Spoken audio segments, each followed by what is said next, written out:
inadecuadas frente a una disbiosis. Esto cuando hay equilibrio, noten, la inflamación es mínima, es controlada, hay una inflamación fisiológica, hay tolerancia, hay una buena respuesta de nuestro sistema inmunológico. Cuando hay disbiosis, noten cómo se ha incrementado la permeabilidad. Acá la respuesta inmunológica es inadecuada, muy incrementada el proceso de inflamación, y esto pues va a tener problemas en la regulación de nuestro sistema inmunológico. ¿Qué nos puede traer la disbiosis? Clínicamente, flatulencia, trastornos en el gusto, problemas de diarrea, náuseas, exceso de gases, trastornos en el apetito, dolor abdominal, distensión abdominal. Esto es lo que se puede traducir clínicamente. Bien, entonces, decíamos, cuando hay una disbiosis puede llevar a enfermedades graves como puede ser la enfermedad de Crohn. Y esto requiere un tiempo determinado. No sabemos todavía exactamente cuánto tiempo desde el momento de la disbiosis hasta que se instaure la enfermedad propiamente dicha, como es el caso de la enfermedad de Crohn. Cuando se altera la microbiota y una disbiosis, se altera la barrera. Al alterarse la barrera por un estrés, infección, antibiótico, una pobre dieta inadecuada, se producen una gran cantidad de citoquinas proinflamatorias que van al sistema nervioso, que van a modificar la liberación del eje hipotálamo, el hipófisis y la corteza adrenal. Esto trae trastornos a nivel de la barrera intestinal y se produce un proceso de una neuroinflamación. ¿Okay?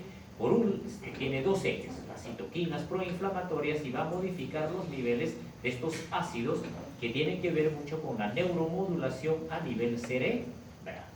¿Sí? Bien. Entonces, daño de la disbiosis también produce neuroinflamación. Hay un eje que conocemos bien.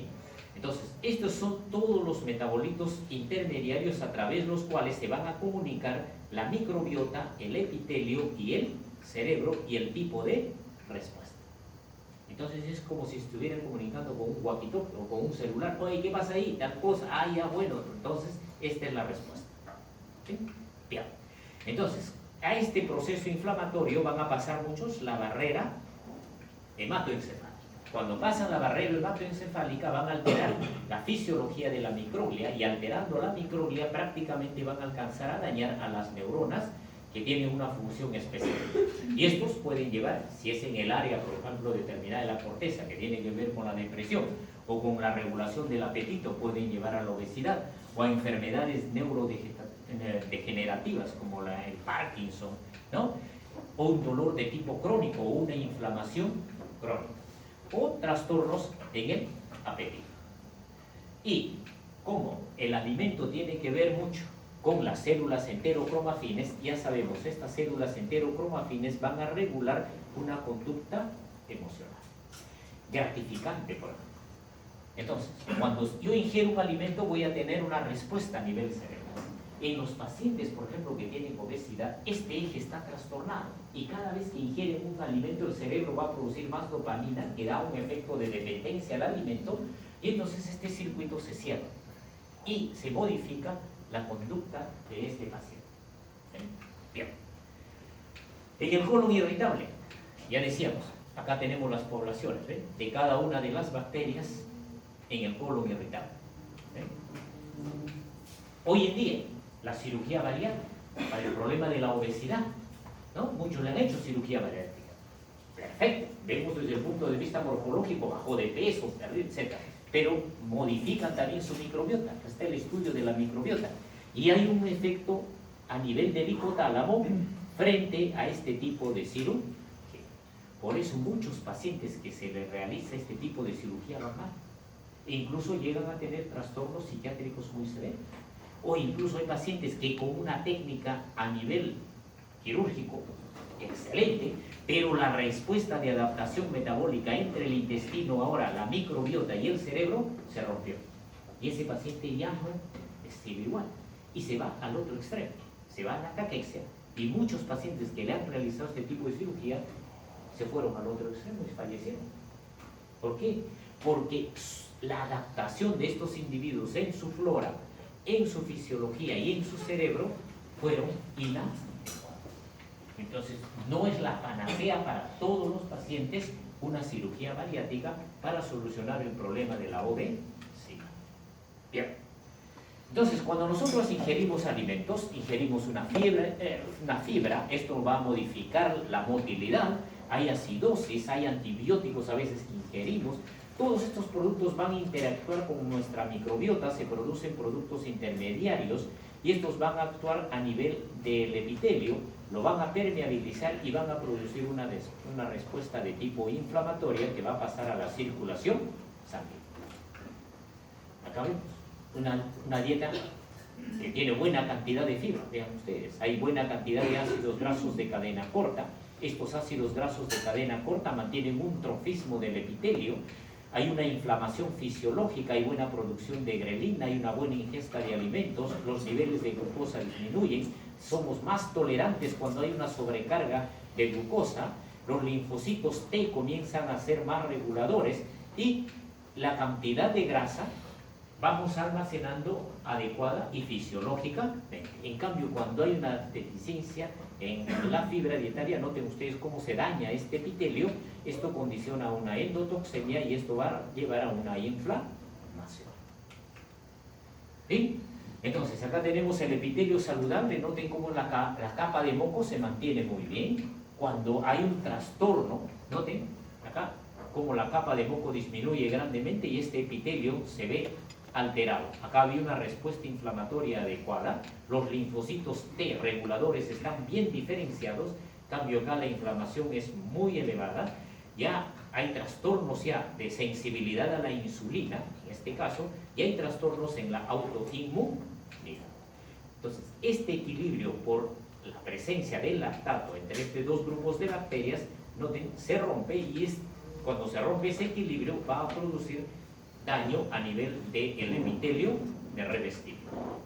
Entonces, en la obesidad, cuando se toma una dieta muy alta en grasa, modifica nuestra microbiota a favor de los firmicutes, disminuyen los bacteroidetes, produce una respuesta inflamatoria, aumentan las proteobacterias, mayor cantidad de lipopolisacáridos dañinos, los receptores del tipo TOL se activan con mayor facilidad y esto lleva a una hiperfagia por vía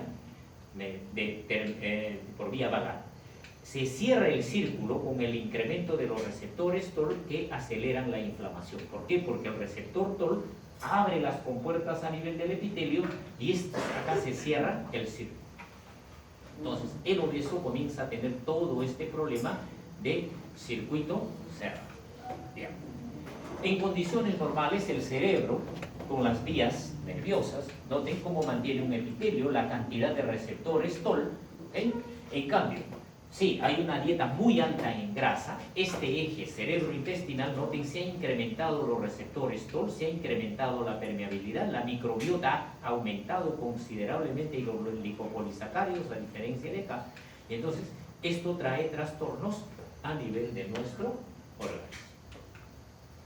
En la obesidad, entonces ya sabemos lo que hay, una variación, pero también en la anorexia.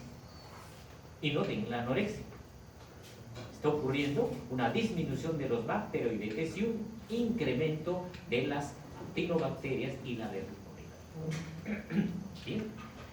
Entonces, en la obesidad, cambio en la microbiota, hay procesos de fermentación, hay una mayor actividad en los procesos de formación de ácidos grasos, entonces, que van a llevar a trastornos en la absorción, almacenamiento inadecuado de grasa, y esto lleva a la obesidad a través de la lipogénesis hepática con una serie de proteínas especializadas para producir obesidad.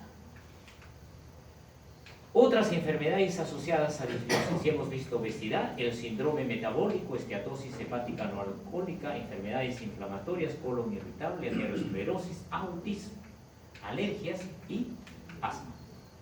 Cuando nosotros ingerimos un alimento, hay vías a través de las cuales van a modificar el gusto y van a actuar en los centros hipotalámicos del apetito.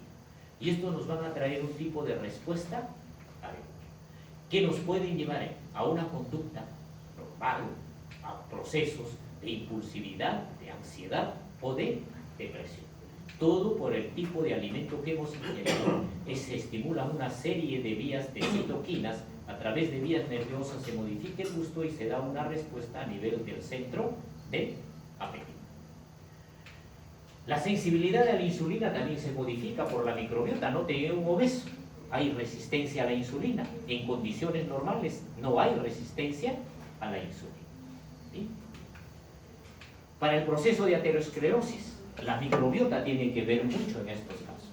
Si esta persona ingiere alimentos ricos en fosfatidilcolina, entonces a nivel del intestino se transforman en colina, a nivel del hígado es la trimetilamina, que va a salir del hígado y va a las arterias, el trimetilamina N óxido, y esta sustancia, el TMAO, es el que va a favorecer el depósito de colesterol en las arterias.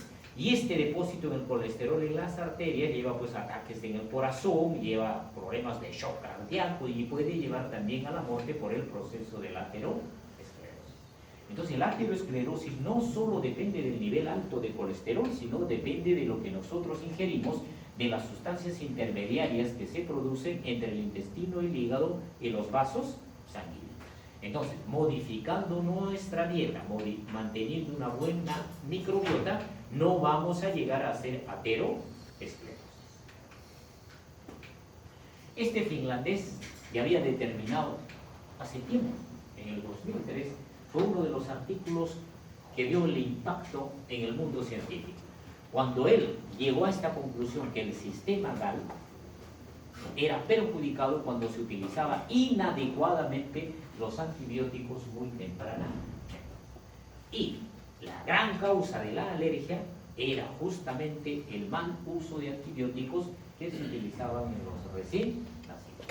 Entonces, el culpable de la mayoría de alergias no es la naturaleza, no es la enfermedad, sino lamentablemente somos los médicos que no damos adecuadamente el tratamiento antibiótico.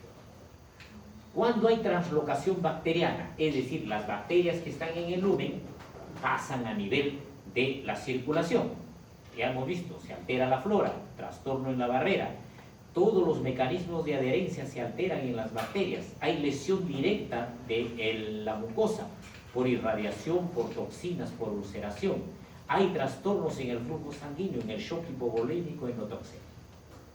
Cuando entramos en shock hipovolémico, también hay hipovolemia, hay anoxia, hay hipoxia en el intestino, y esa hipoxia daña al epitelio, y esa hipoxia permeabiliza, y al permeabilizar la barrera, las bacterias fácilmente se van a la circulación sanguínea. Es por ello que un paciente que estaba sangrando, llega a la emergencia, hay que rápidamente reponer su volemia, porque si no, estamos dando chance a de que haya trastornos en esa barrera por trastornos del flujo sanguíneo y estemos después en horas frente a un shock hipovolémico y a una endotoxemia. Y las alteraciones de todo lo que altera a nivel de la inmunidad, ya hemos visto la malnutrición, tanto la obesidad como la caquex. Otras situaciones, acá tenemos toda la lista, ven ustedes las más importantes, que pueden llevar a esta translocación. Es importante la dieta en las heces con fibra, ¿por qué? Porque la dieta con la fibra, noten ustedes, a medida de que aumenta el peso de las heces, lo fisiológico está entre 250 y 300 gramos, noten de que el tránsito intestinal va a ser más rápido y la presión intraluminal va a disminuir. Noten cómo disminuye la presión intracolónica, ¿no?, cuando se incrementa la cantidad de fibra, ¿no?, de 6.000 bajó hasta 1.000. Y eso hace que el tránsito colónico sea muchísimo más rápido. Entonces la fibra dietaria es clave. Llegamos a lo contrario, cuando hay un sobrecrecimiento bacteriano.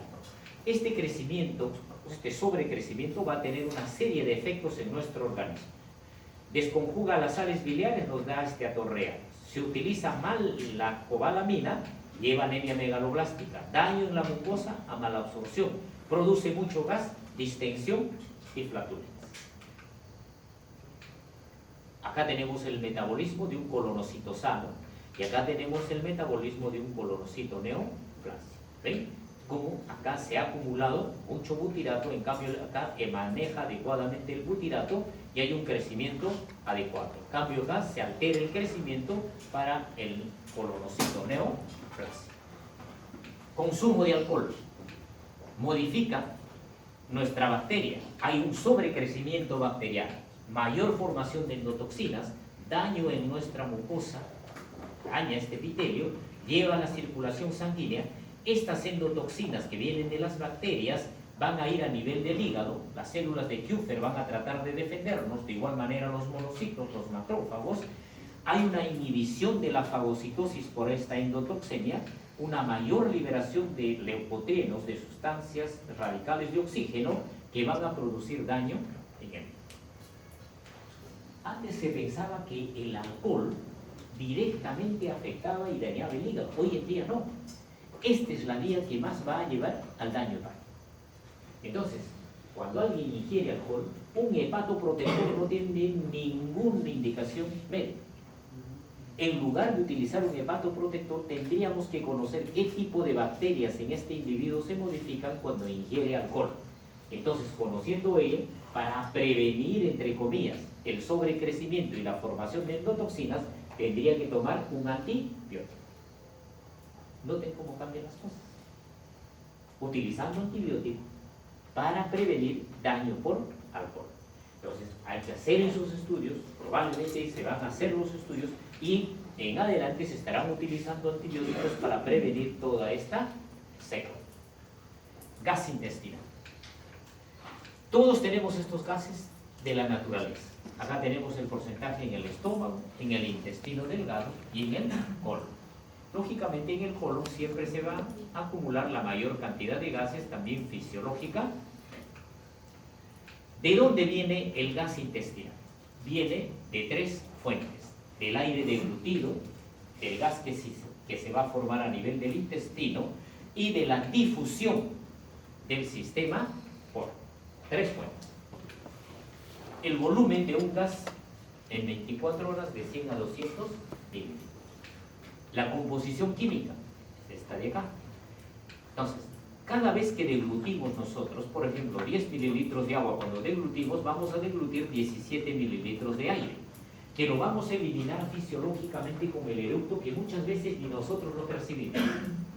Pero si nosotros ingerimos esto con ansiedad a una velocidad muy alta, entonces eso sí lo vamos a percibir. Y entonces el paciente se queja de constantes eructos. ¿Bien? Ahora, ¿qué cantidad de gases eliminamos al día? Desde 200 hasta 2400, hasta 2.5 litros al día. ¿Bien? Entonces, imagínense que elimine esta cantidad de gases en un día, el problema que tiene. ¿Con qué frecuencia lo vamos a eliminar? En un día, cada uno de nosotros eliminamos de 10 a 20 flacos, que ni el vecino se da cuenta de eso. ¿Ok? ¿Por qué? Porque es un olor sui generis y a nadie le llama la atención, un olor de un gas natural. Cuando se trastornan los gases, ahí sí viene el problema. ¿Y cómo se mantiene ese olor? El olor depende de los ácidos grasos de cadena corta, del escatol, del lindol, de aminas volátiles, del amonio, de todas las sustancias sulfuradas que pueden tener los alimentos o producirse dentro del organismo. Esos alimentos que producen estas sustancias sulfuradas son ricos acá en cisteína, los más conocidos, el repollo y el coliflor. ¿Okay? Ustedes coman coliflor y repollo y van a ver, se van a parecer a la fuente del gas de camisea. ¿Bien? Otra fuente, el moco intestinal, las sales biliares, que han sido conjugadas con taurina básicamente, los azúcares. Estos azúcares, muchos de estos los encuentran en las golosinas. ¿Okay? Entonces, muchas personas que consumen el chicle ya saben que van a formar mayor cantidad de gases. ¿Cuál es la dinámica de los gases? En el estómago, en el intestino delgado y en el colon, entre la circulación portal. En el estómago hay estos gases y como el oxígeno está en mayor cantidad que en el sistema portal, pequeñas cantidades de oxígeno del estómago pasan a la circulación portal. De igual manera, vamos a notar nosotros a nivel del intestino delgado, el nitrógeno pasa de la circulación portal al lumen intestinal, pero el ácido reacciona con el bicarbonato, forma el CO2, y este CO2, como difunde rápidamente, pasa a la circulación sanguínea y lo eliminamos por los pulmones. El gas que se produce en el colon, todas las microbacterias actúan sobre los hidratos de carbono que no hemos absorbido o las proteínas y van a formar el metano y van a formar el hidrógeno. La cantidad de hidrógeno que se forma en el colon es única fuente que va a todo el sistema portal y esto lo vamos a eliminar en los pulmones. O sea, la cantidad de metano también pasa a la circulación portal y lo vamos a eliminar por el aire expirado, lo mismo que el CO2. Ahora, hay personas que producen metano y hay otras que no producen metano. En el Perú dicen de que más o menos el 30% producen metano y el otro 70% no produce. Empíricamente, ¿cómo sabemos que si tenemos metano o no? Si no tenemos una técnica química. Fácil. Ustedes ven las deposiciones. Si flota, es que tiene metano. Y si no flota las heces en el inodoro, es que no tiene metano. Entonces, si ustedes ven que las heces flotan, tengan cuidado de pasar por una fuente de luz o de fuego, porque pueden tener problemas al momento que eliminan un flaco. ¿Ok? O estar frente a alguien que fuma cigarrillos. Bien. Bien. Por ello es de que hay pruebas de que nosotros podemos utilizar para detectar una serie de trastornos. Por ejemplo, la mala absorción de la lactosa. Cuando hay mala absorción de lactosa vamos a producir exceso de hidrogenio, pero proporcional a lo que hemos ingerido, y esto lo podemos medir en el aire expirado. Con el Helicobacter también podemos dar, se da una sustancia, se da la urea, se sabe de quién lo va a utilizar la bacteria, el Helicobacter, y también podemos medir el hidrógeno expirado, pero ya por otra parte. Entonces la prueba del aire expirado es muy importante para ver qué cantidad de gas se forma y por cuál es la causa de la elevación de ese tipo de gas. Entonces, el gas intestinal en ayunos y después de haber ingerido los alimentos. Noten, en ayunos este es el basal, se ha ingerido una dieta fisiológica y no hay un incremento muy considerable de los niveles de gases. ¿Cómo está? En el estómago, en el intestino delgado y en el gas en ayunas y en el postprandial. En el estómago no hay mayor variación, noten ustedes, igual en el intestino delgado, pero en el colon el postprandial es mayor, fisiológicamente. En el mismo colon, ¿cómo se distribuye ese exceso? Noten, en el colon derecho y en el colon izquierdo. En el colon izquierdo se acumula la mayor cantidad de gas postprandial. Pero si hacemos un resumen de todo el volumen que nosotros hemos producido, noten ustedes, en ayunas y en el postprandial no hay diferencia. No hay diferencia. Entonces, cuando alguien dice, doctor, he comido y tengo gas en exceso, fisiológicamente tenemos capacidad para eliminar. Se han hecho estudios experimentales de poner una serie de balones en diferentes segmentos del colon, pueden ver ustedes. ¿Okay? Se ha insuflado el balón en este lugar, entonces a un grupo de personas referían las molestias en esas zonas azules. A este le han administrado a nivel del transverso y este es su mapa de molestias. Este es el sigmoides y vean, cada uno de nosotros podemos tener uno o más de estas características. Entonces, cuando hablamos de gas, noten, este gas que se produce a nivel del sigmoides también puede afectar a nivel del hipocondrio izquierdo o puede afectar la fosa ilíaca derecha. Por eso es fundamental preguntar bien al paciente y también examinar bien al paciente y escuchar los ruidos en el intestino. ¿Qué es lo que sucede fisiológicamente? Experimento. Ponemos una sonda para administrar aire y otra sonda abajo para medir el aire que se expulsa. Entonces, vamos a administrar 1 mililitro por minuto. Comenzamos a administrar el mililitro por minuto y noten ustedes de lo que ocurre. La cantidad que se infunde es la misma cantidad que se expulsa. No se detiene. A 12 mililitros por minuto, acá tenemos la misma cantidad que se administra, se elimina.